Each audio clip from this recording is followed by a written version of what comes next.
How do I save a protocol? Can I see all the experiments where I used a particular protocol?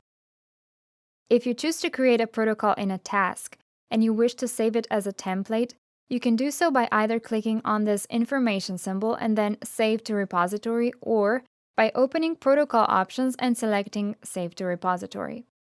Choose a name for the protocol template and then its visibility. I don't want to share this protocol with other team members, so I'll save it to My Protocols. Every template can trace the tasks where it was used. If you want to include this task on the protocol templates list of linked tasks as well, tick this box. Confirm by clicking Save. The protocol template just created can now be found in the Protocols tab under My Protocols. Currently, the number of linked tasks is 1. As the template will be used in other tasks, the number will increase and the list of tasks will get longer. This is a great way to monitor your work. You might want to keep only a few selected tasks on the list of linked tasks.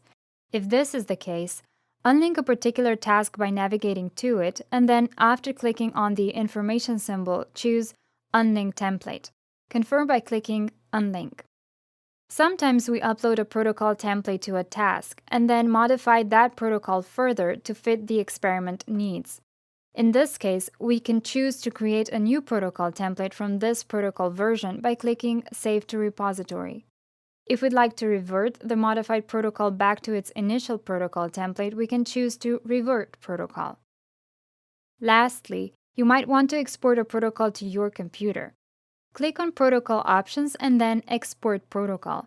The protocol will be downloaded in the ELN file type.